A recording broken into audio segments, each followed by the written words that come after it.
So good day, mothers. Happy Mother's Day.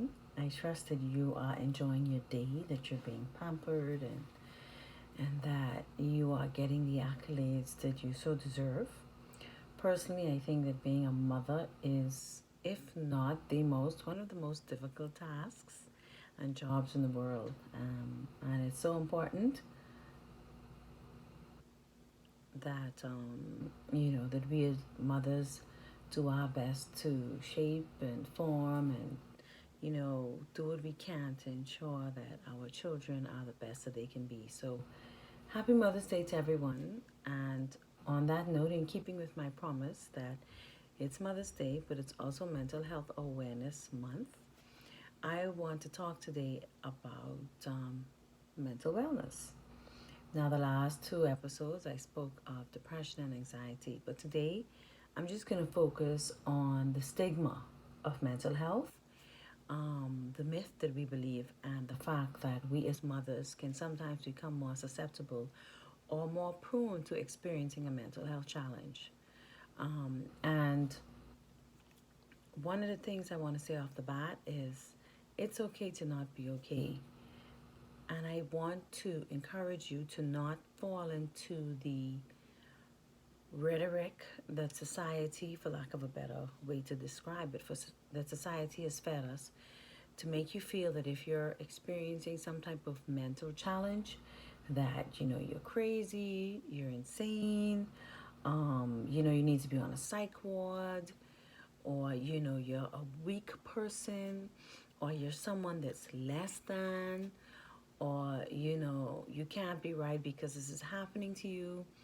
I want to erase that stigma because some of the strongest persons that I know have experienced mental health challenges. And I feel sometimes that you have to be a really strong person to experience a mental health challenge and to subsequently overcome it or manage it and be able to still live a life that is fulfilling. So, to all of you mental health warriors out there who have experienced it and who continue to conquer it and continue to fight the good fight in your lives, I want to say that I applaud you, that I think that you rock, and that there is no reason for any of us who've been through a mental health crisis or who've experienced any type of mental health upheaval in their life to feel that we are less than, that we're not strong, that we're not weak. And for those of us that are in the faith, to even feel that, my faith is weak, or I can't be a Christian because this wouldn't be happening to me. Please erase all of those myths out of your mind and know that mental health, depression, anxiety, bipolar, schizophrenia, all the different mental illnesses on the spectrum, it can happen to anyone. So please, let's get rid of the stigma because so many of us, because we're afraid of what is going to be said in the public, we suffer in silence. There are so many people that experience anxiety, depression, all these other things, and they say nothing. And God forbid, sometimes you just see one day somebody takes their life. Like that's the absolute extreme case scenario. However, it does happen. And a lot of times, stuff like that can happen, or, our loved ones, or even ourselves, we can suffer going through a mental health crisis because we are afraid of the label that society is going to place on us if we come forward and we say, hey, we're dealing with something right now. Because we're so ignorant in society and we're so uneducated that when somebody says that, okay, they're dealing with anxiety or depression, we shun what we do not understand. And I think that that is really some of the major problems with the stigma that surrounds mental health, because there are so many that do not understand it. And admittedly, it can be very difficult to understand if you've never experienced it.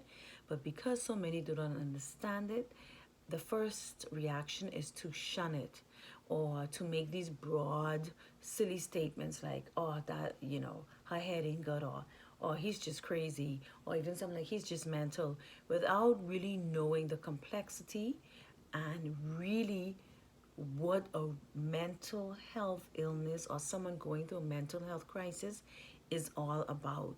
So I think that it's ignorance and lack of education that really causes us to continue to have this stigma. And what is so hurtful about that is the ones, like I say, that suffer in silence. I find, like, even when sharing my story and my experiences, there are a lot of people, they would never ever respond to me publicly or even on my live feed, but privately, I would have a lot of persons reaching out to me. So that tells me that, listen, this is a problem. This is not something that just one or two people have. You have quite a number of persons suffering from mental illnesses. And I also find that a large percentage of that, based on my experience and persons who've come to me personally, are women. So, as I was thinking about Mother's Day and us celebrating it today, I wanted to just caution my fellow mothers, especially, to ensure that you are mentally well, to ensure that you take care of yourself before you experience some type of mental health crisis, because it seems to happen to women a lot. We'll hear it sometimes, oh, she had a mental breakdown. Sometimes these comments, we say them in such a cavalier fashion when you're talking about somebody's life being totally disrupted. But the reason that that can happen a lot of times is because women get burnt out, mothers get stressed out. And what we tend to do many times is take care of everyone around us and leave ourselves out in the cold, for lack of a better way to put it. Because once you become a mother, and I think you endeavor in your heart and your purpose in your mind that, you know what, I am going to be the best mother that I can be, you now put yourself on the back burner, and that child or those children become your main priority. So now your life revolves around them. You do everything to help them, you do everything to please them, and you put your needs, your desires, the things that you need to be well, you put them on the side. When I think of some of the schedules that mothers run, it's crazy, because most moms nowadays are working. So we're working, we're coming home, we're doing homework, we're having babies, we're picking up babies, we're cooking, we're cleaning. It's just really crazy when you think about the amount of things some mothers have on their plate. And I think this is why mental illnesses are so prevalent among mothers and women. And we're not talking about the fact that you throw in your hormonal imbalances, you throw in women that are going through menopause, that are on their menstrual cycle, that are going through all these different moods, and you have to deal with all of the responsibilities of being a mother. Then we're cooking up a pot that's bound to just explode. So I just want to caution us as women, take care of yourself. I keep thinking about the when they're telling you, if you're in a plane and something happens and the mask come down and you are with a child, you put on your mask first so that you can get yourself in the position to help others. And the thing about mothers is, sometimes we feel that in neglecting ourselves, that, okay, this is what we need to do. But the problem is, mothers, and I'm speaking from experience, if you have a mental break, if your life becomes tormented with anxiety and depression, guess what? Bit by bit, the ability that you possess to help the ones you love, specifically your children, is going to diminish. And if you really get to a point where the situation gets bad, you're going to find that that mother that you strove so hard to be is not going to happen, because you will not even be able to deal with yourself, more or less anyone else. So mothers, be careful, take care of yourselves, find time for yourselves. If you feel like something is going on with you mentally, even physically, make the time to deal with yourself. Because I think in many cases, even with sometimes a person actually going to the point where they experience a literal mental breakdown, many times I believe that it can be avoided if we do not ignore the warning signs. If as a mother, you're feeling burnt out, you're feeling really stressed, you notice that, it's getting to the point where you're not sleeping well, okay, get proactive, right? That's one of my favorite words. Get proactive and see what you can do to improve your mental well being, because the better we are mentally, the better mothers we can be to our children. Okay? So the same things that we are allowing to burn us out, which is, oh, we want to do this for our children, we want to do that for our children, those same things in turn, we won't be able to do if we're not mentally well. Because at the end of the day, even though, yes, the push is to provide and make sure that our children have everything that they need, apart from the physical, there's so many other aspects of our children's lives that exist, that require love, attention, humor, whatever emotions, what character training, whatever it is that we need to do. There's so many other things outside of physical needs that we as mothers are mandated to provide. So I just want to encourage everyone, let's break this stigma that if you're going through something, if you're in that dark place, you are like something is so wrong with you, or you need to go to the nut house, or you need to be admitted. It's not always the case. Now, there are some extreme cases where persons do literally go insane, and in a case like that, then yes, we have psychiatric facilities to accommodate them. But many of the mental illnesses that are suffered by the general public are not illnesses of insanity, but more so illnesses of the mind that hamper the way we live. So I want to say, let's break the stigma, break the stigma. And another issue that we do have as blacks, I don't know where this silly notion came from, but I rebuke it in the name of Jesus, because black people do need therapy. Black people do need to go to therapists. This myth, or whatever it is that has developed amidst black culture that says, oh, black people don't do therapy, black people, it's crazy. Because black, white, mixed, Chinese, Asian, African, whatever you are, if you are a human being, you can experience a mental illness, depression, anxiety, and you may require the input of a doctor, of a psychologist, of a psychiatrist, of a therapist. And you may find that that may assist you in improving the quality of your life greatly. So, let's break this foolish notion amidst the black community that, listen, hey, we're black and we don't see therapists. No. If you need to see a therapist, if that is determined by whatever factors exist in your life and is going to enrich your life, please forget these crazy notions. Break that stigma. Do not be ashamed of the fact that you are struggling, and do what you have to do to ensure that you are well. Because, if somebody breaks a leg, we don't say to them, but black people don't go to doctors. I mean, how silly is that? If you break a leg, you are going to go to the hospital, because God, in His infinite wisdom, has gifted man with the knowledge to assist others in certain scenarios. Hence the purpose of doctors, right? So if you have a doctor for a broken leg, if you have a doctor for pneumonia, if you have a doctor for cancer, then why would we think that we don't need a doctor for a mental illness?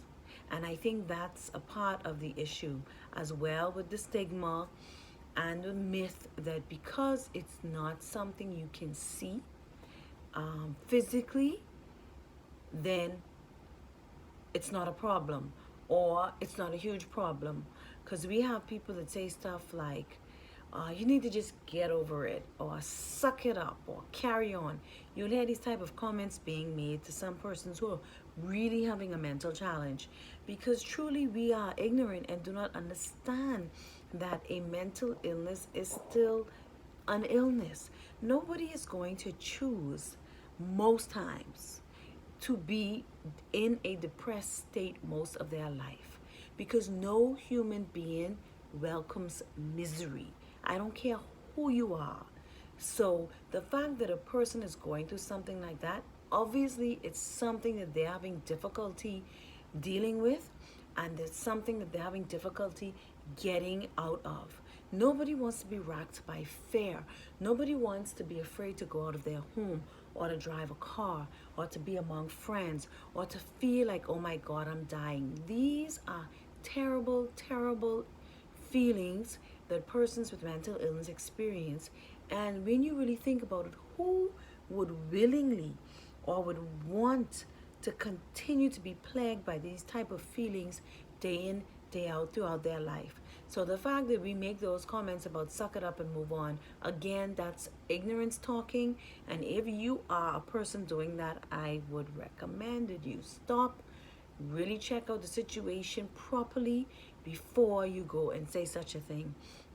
And again, in closing, let's get over this notion that, um, psychiatrists, psychologists, these people are of no help, okay?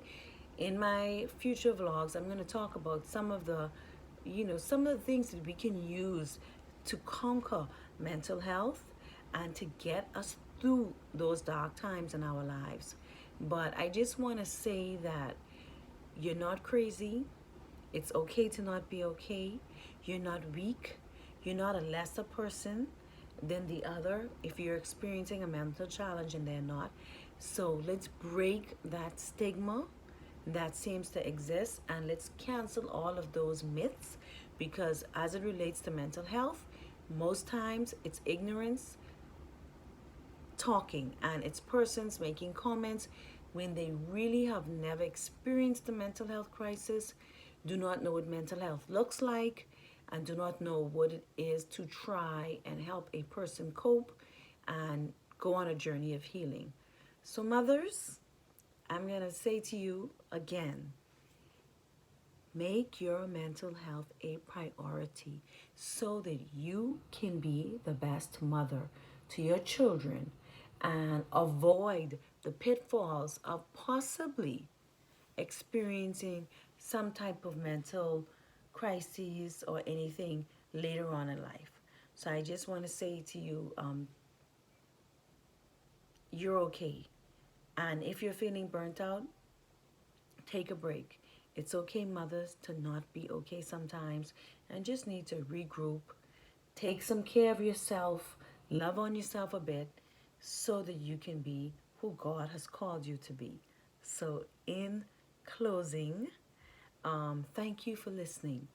If you are enjoying this information that I'm imparting, please feel free to comment on my YouTube channel. The encouragement does wonders for me. I love it. Share the video and please subscribe. This is a new channel that I have, so there are some of you that would have subscribed before and you're thinking, oh, I don't need to subscribe again. Please do so, because I've just created a new Krishna Bo channel that these vlogs are coming from, and I'm trying to build my subscription with that. Okay, this is my way of imparting whatever I can to you, my brothers and sisters, in the hope that life will be so much better for you. So, mothers, enjoy, relax, and I will see you next time.